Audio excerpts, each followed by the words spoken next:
Hello दोस्तों, फिर से आपका स्वागत है आपके अपने YouTube चैनल धारा CFE पर।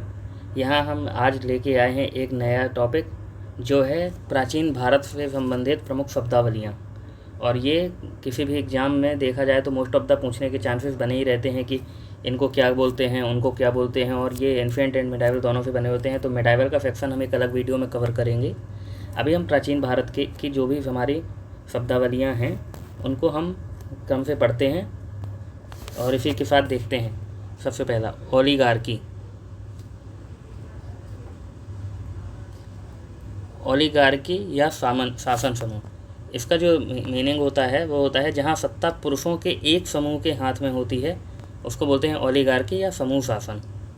दूसरा है अग्रहार। यह वह भूभाग है जो ब्राह्मणों को दान किया जाता था और ब्राह्मणों से भूमि कर या अन्य प्रकार के कर नहीं वसूले जाते थे, बल्कि इससे ब्राह्मणों को स्वयं ही एक कर वसूलने का अधिकार होता है।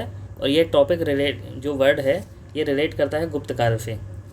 उसके बाद जो तीसरा वर्ड है वो है पतिवेद, जिसका अर्थ होता है प्रजा का समाचार अशोक को बताने वाला संवाद देता। और चौथा है महासम्मत। इसका अर्थ है प्रारंभिक राजा या मुखिया के लिए प्रयुक्त किया जाता था ये जो शब्द है।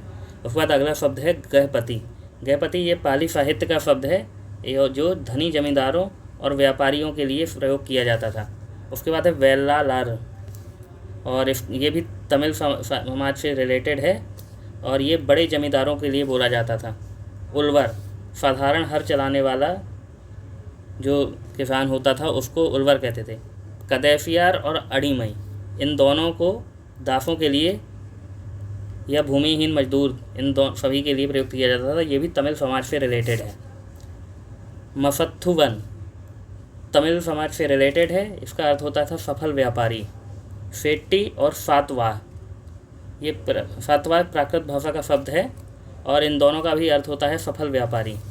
विष्टि गुप्त काल में बेगार की प्रथा को विष्टि कहा जाता था। अग्रहार, गुप्त काल में ब्राह्मण को दी गई भूमि अग्रहार कहलाती थी, इसको हम ऊपर भी पढ़ चुके हैं। आरिका, ये दिगंबरों की एक साधारण भिक्षु थी। उपसंपदा, नए बौद्ध भिक्षुओं को पूर्ण भिक्षु बनाए जाने की प्रथा को उपसंपदा कहा जाता था। उसके बाद अगला है प्रव्रज्या समारोह। इसमें घरेलू जीवन से बेघर होने की ओर जाना को प्रव्रज्या समारोह कहते हैं। ये जैन धर्म से रिलेटेड है। उसके बाद होता है श्रवण। नए बौद्ध भिक्षु को श्रवण कहा जाता था। वट किरुतल, यह युद्ध में पराजित राजा का आमरण अनशन कर अनुष्ठानिक मृत्युवरण करना, संगम काल से रिलेटेड है और ये यूपीएससी में भी पूछा जा चुका है। यूपीएससी 2023, सॉरी ईयर मुझे एक्यूरेट याद नहीं है, बट यूपीएससी में ये वर्ड पूछा जा चुका है।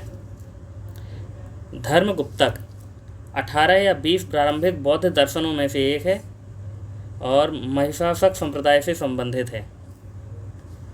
वत्सीपुत्री, यह बौद्ध धर्म के सम्मिटीय दर्शन की एक शाखा है। सादिर, ये तमिलनाडु के मंदिर में नर्तकियों या देवदासियों का एक एकल नृत्य प्रदर्शन है, इसे दासी अट्टम भी कहते हैं। दारू, कुचिपुड़ी के शास्त्रीय नृत्य में प्रत्येक प्रमुख चरित्र का परिचय देने के लिए एक लघु नृत्य और गीत दारू कहलाता था। नेगमा, तक्षशिला में व्यापारी को कहते थे। ये चौकोर सिक्के भी ढालते थे जिन्हें नेगमा के नाम से जाना जाता था। तो नेगमा शब्द व्यापारियों के लिए, साथ में सिक्कों के लिए भी प्रयुक्त किया जाता है।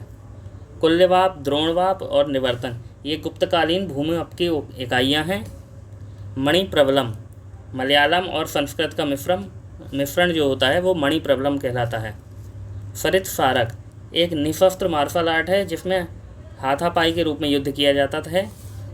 हुयेन लालोंग, ये थांगटा और सरित सारक दोनों रूपों का एक साथ प्रयोग करता है। पैबाकी, उत्तर मुगल काल में आरक्षित भूमि के राजस्व को, सॉरी यहाँ 2-3 शब्द कुछ हमारे मुगल काल के बीच में आ गए हैं। और कोषपाल, नगरों में कानून एवं व्यवस्था बनाने वाला अधिकारी। नाद गवुंडा या देसा ग्रामकुल, वंशानुगत राजस्व अधिकारी। निगार खाना, हुमायूं द्वारा स्थापित चित्रों की कार्यशाला को निगार खाना कहा जाता है। तस्वीर खाना अकबर द्वारा स्थापित कलाकृति स्टूडियो था। अवस्थिक, गुप्तकालीन धर्मशालाओं के अधीक्षक को अवस्थिक कहा जाता है। महादंड नायक, गुप्तकालीन प्रधान न्यायाधीश था। उपरिक, राजा द्वारा मुक्ति या प्रांत में नियुक्त शासक को उपरिक कहा जाता है। आयुक्तक, गुप्तकालीन क्षेत्रीय इकाइयों का प्रशासक। नगर श्रेष्ठी, नगर के व्यापारियों का प्रमुख नगर श्रेष्ठी कहलाता है। सार्थवाह, कारवां का नेता कहलाता है। प्रथम कुलिक, कारीगर समुदाय के प्रमुख को प्रथम कुलिक कहते हैं। प्रथम कायस्थ, कायस्थ समुदाय के प्रमुख को प्रथम कायस्थ कहते हैं। पुस्तपाल, अभिलेखों का प्रबंधन व रखरखाव करने वाले अधिकारी को पुस्तपाल कहा जाता है। को, संगम युग के दौरान राजाओं को कहा जाता था। कौन, संगम युग के दौरान सरदारों को। एनाडी, सेनापति को। और रार, शाही राजा के जासूसों को। और बेवू, जासूसी को। अवई, संगम काल में शाही या राजदरबार को अवई कहा जाता था। अमई चार, मंत्री को कहा जाता था। अथनार, पुजारी को। थुथार, दूत को। उलाई इरुंदर, तिरुवल्लुवर ने तिरुक्कुलर में मंत्रियों को उलाई इरुंदर कहा है। मूवेंदर, चोल, चेर और पांड्य तीनों शासक परिवारों के प्रमुखों को संयुक्त रूप से मूवेंदर कहा जाता था।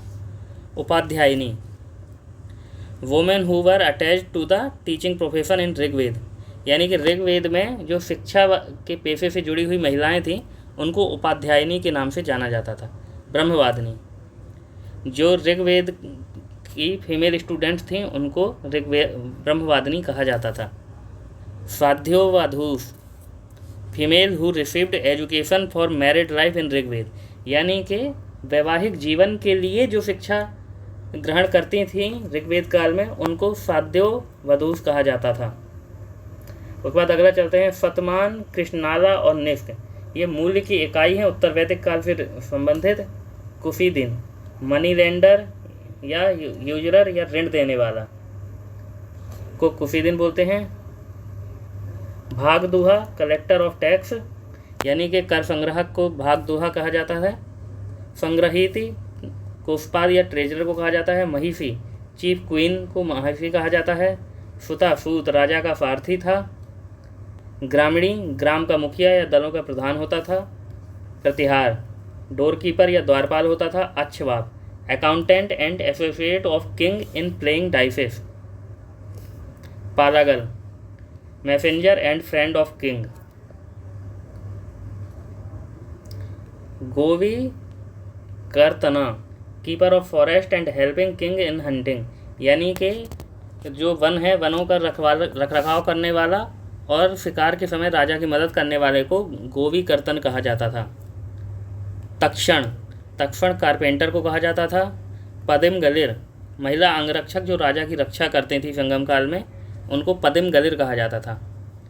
अरफर, शासक वर्ग को संगम काल में अरफर कहा जाता था। अंडनार, ब्राह्मण होते थे जो संगम काल में ब्राह्मणों को अंडनार कहा जाता था। वेनिगार, वणिक, संगम काल में वणिक यानी कि वैश्य समुदाय, वैश्य नहीं वैश्य, वैश्य जैसे कि हमारे गुप्ता वगैरह हो गए उन सबको वैनिगर कहा जाता था संगम काल में।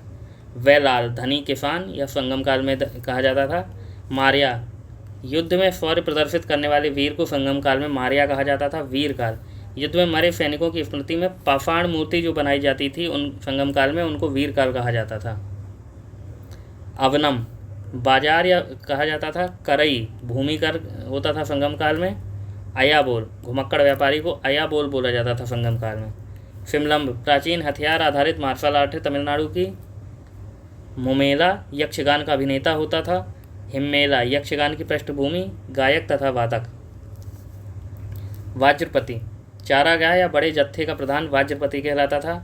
कुल्पा, परिवारों का प्रधान होता था। बसदी, 5वीं सदी में कर्नाटक में स्थापित जैन मठ था।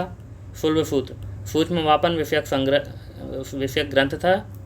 भोजक, ऐसे गांव का मुखिया जहां विविध वर्णों और जातियों का निवास हो, भोजक होते थे।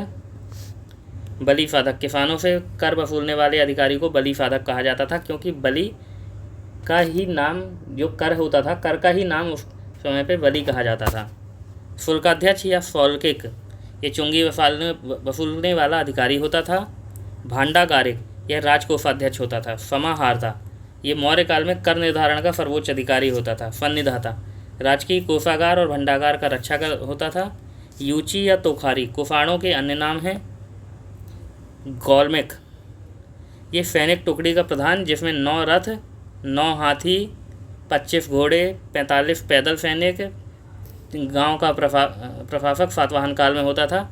ये गोल्मिक जो शब्द है ना, ये अभी हमारे 31/5/2026 को जो UPGDC का एग्ज़ाम हुआ है उसमें ये वर्ड पूछा गया है, और पूछा गया था कि निम्न में से कौन सुमेलित नहीं है, तो उसका उत्तर था गोल्मिक। और कटक या स्कंधावार, ये सातवाहन काल में सैनिक शिविर या बस्तियाँ होती थीं। निखात निधि, छिपे खजाने, जो गांव के छिपे हुए खजाने होते थे उनको निखात निधि कहा जाता था। होमो हीडलबर्गेंसिस, ये आधुनिक मानव और निएंडरथाल दोनों का सामान्य पूर्वज है। इंदागई, चोलकालीन कारीगर और व्यापारिक समूह है। वलंगई, चोलकालीन कृषक समूह को वलंगई कहते थे। मेनिहर, बड़े पत्थर के स्लैब से चिन्हित गड्ढे में दफन, यानी कि मेगालिथ है, बिना कच्छ वाले दफन को। और केयन, गड्ढे के ऊपर बड़े पत्थर का ढेर, मेगालिथ है, दोनों को बिना कच्छ वाले दफन बोला जाता था। फिस्ट, ये भूमिगत कच्छ में दफन होता था मेगालिथ। डॉल्मेन, पूरी तरह ज़मीन से ऊपर उठा हुआ कक्ष जो होता था मेगालिथिक एज में, उसको डॉल्मेन कहा जाता था। मणिग्रामम, केरल में व्यापारियों के संघ को मणिग्रामम कहते थे। अंजुवनम, दक्षिण भारत में व्यापारियों का संघ था। एरीपत्ती, भूमि जिसे मिलने वाला राजस्व अलग से ग्राम जलाशय के रखरखाव के लिए निर्धारित कर दिया जाता था, उसको एरीपत्ती बोलते थे। एरीभट्ट, व्यक्तिगत दान जो सिंचाई व्यवस्था तालाब की देखरेख हेतु दिया जाता था, वो एरीभट्ट कहलाता था। तूनियर, बड़े गांव का नाम होता था, तंकुरम भी कहा जाता था इसे। शालभोग, शैक्षणिक प्रयोजन के लिए दी गई भूमि को शालाभोग कहा जाता था। मठापुर, मठों को दी गई कर मुक्त भूमि मठापुर कहलाती थी। धन्यवाद दोस्तों, आगे कुछ भी कमी हो या कुछ भी सुझाव हो तो आप हमें बताते रहिएगा। ये एंशिएंट के इम्पोर्टेंट वर्ड्स थे, कुछ जो मुझे कलेक्शन में मिले, मैंने कलेक्ट किए थे। आगे मैं एक दूसरे वीडियो में मिडाइवल से संबंधित कुछ 50 शब्दों का विवरण और आप लोगों को बताऊंगा। उसके लिए आपको नेक्स्ट वीडियो का इंतजार करना पड़ेगा, जिसके लिए आप सब्सक्राइब करिए और बेल आइकन को दबाइए, ताकि जैसे ही अगला वीडियो अपलोड हो तो आप लोगों तक नोटिफिकेशन पहुंच जाए। धन्यवाद।